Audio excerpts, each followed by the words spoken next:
नमस्ते दोस्तों, आप सभी का स्वागत है आपके अपने YouTube चैनल मैथ तूफान स्टडी में। दोस्तों, आज की इस वीडियो में बात करने वाले हैं मैथ के कुछ अति महत्वपूर्ण प्रश्न दोस्तों, जो परीक्षाओं में पूछे जाते हैं। तो आइए वीडियो को स्टार्ट करते हैं। दोस्तों, पहला प्रश्न आपके सामने है। देखिए, सवाल कहता है कि एक आदमी ने कुछ अंडे खरीदे जिनमें 10% सड़ गए। शेष में से 80% वह पड़ोसी को दे देता है। अब उसके पास 36 अंडे बच जाते हैं। उसने कितने अंडे खरीदे थे, ये बताना है। दोस्तों, एक आदमी ने कुछ अंडा खरीदा, कितना खरीदा ये तो नहीं पता है, और 10% भैया सड़ गया अंडा।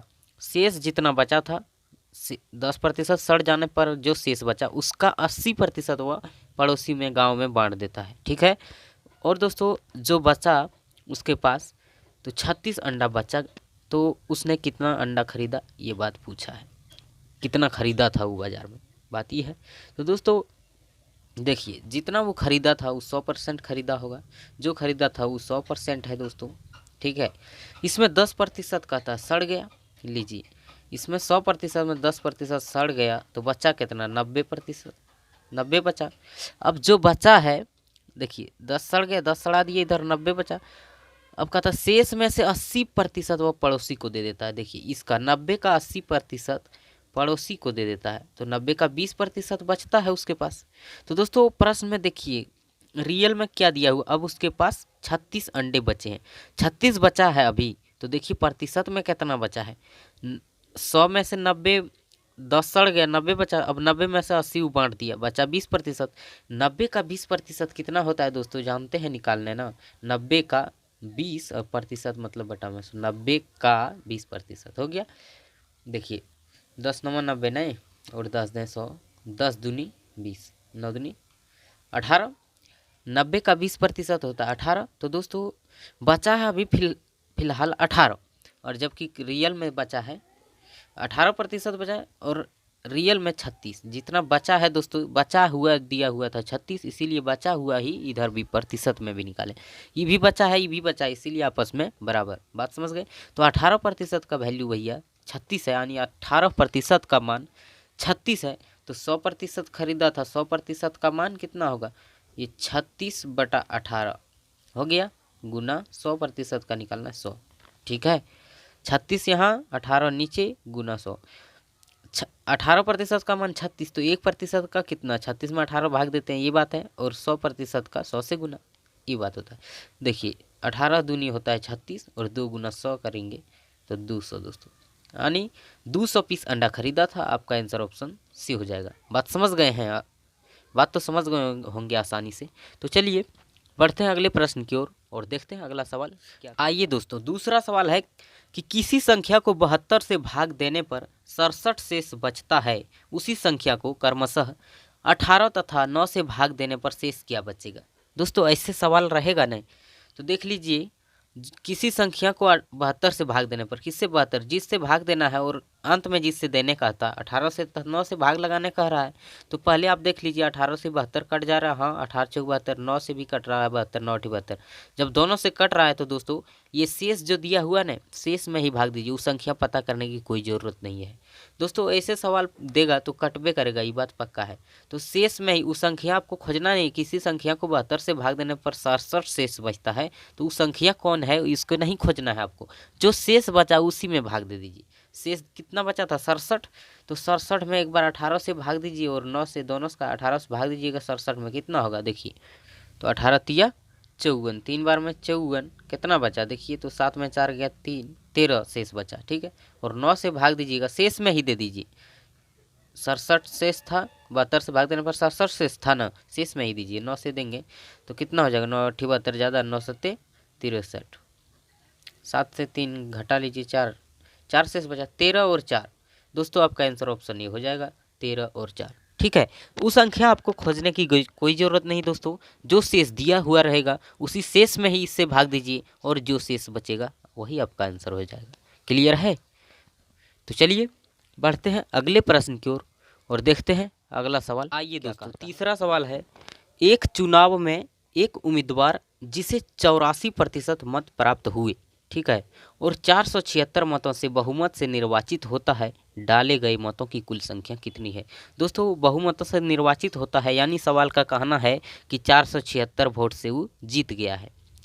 एक चुनाव में जो एक उम्मीदवार था भैया, तो 84% वोट लाया और 476 वोट से वह जीत गया। तो कहता है कुल कितना डाले गए वोट, मतलब वोट कितना डालाया गया था, तो ये बताना है हमें, ये पूछ रहा है सवाल।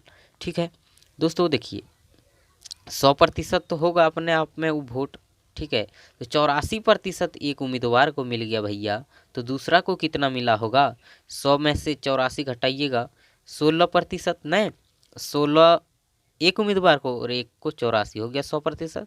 ठीक है, तो 84% जब मत प्राप्त हुआ दोस्तों, तब कहता है कि 476 मतों से जीत गया है। रियल में दोस्तों 476 वोट से जीता है, और प्रतिशत में कितना से जीता है, ये जीता है जब दिया हुआ है भैया, तो कितना प्रतिशत में भी देख लीजिए कितना प्रतिशत से जीता है।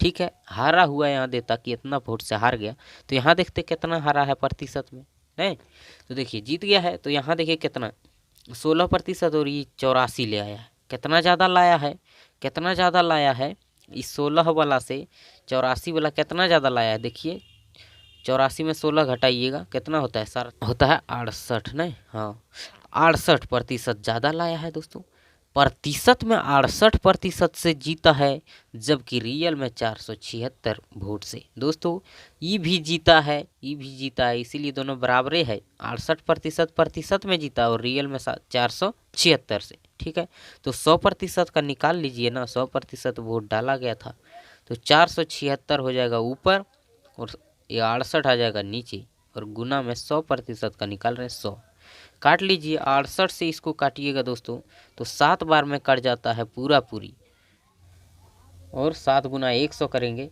टोटल वोट दोस्तों 700 वोट डाला गया था उस चुनाव में। आपका आंसर ऑप्शन बी हो जाएगा।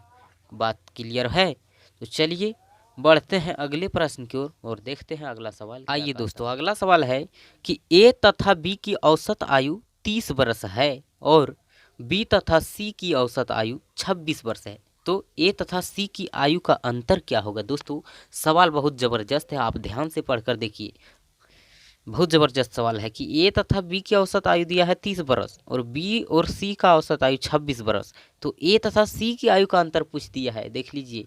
तो दोस्तों देखिए ए तथा बी यानी ए प्लस बी की औसत आयु कितना है 30, तो दोस्तों योग टोटल आयु निकालने के लिए योग बराबर क्या होता है, एवरेज इंटू एन, यानी औसत गुना जितना आदमी का है वो आदमी। ठीक है, तो औसत कितना है 30, दो आदमी का औसत है 30 और एन मतलब आदमी, आदमी दो ए और बी का, 30 दूनी हो गया 60, तो कुल आयु दोस्तों यहाँ लिख लेते हैं, कुल आयु 60, और बी और सी की, बी तथा सी की औसत आयु कितना है 26, तो देखिए योग बराबर एवरेज इंटू एन, 26 और दो आदमी 26 दूनी 54, कुल आयु निकल गया। ठीक है, 54 हो गया। दोस्तों इस सवाल को बनाने के लिए बता रहे हैं, ठीक है, इस सवाल को ऐसे ही बनाना पड़ेगा। तो देखिए ए और बी की कुल आयु हो गया 60, बी और सी की कुल आयु हो गया 54, तो दोस्तों इसको मान लीजिए समीकरण 1 और इसको समीकरण 2, ये इससे सवाल ऐसे ही बनेगा।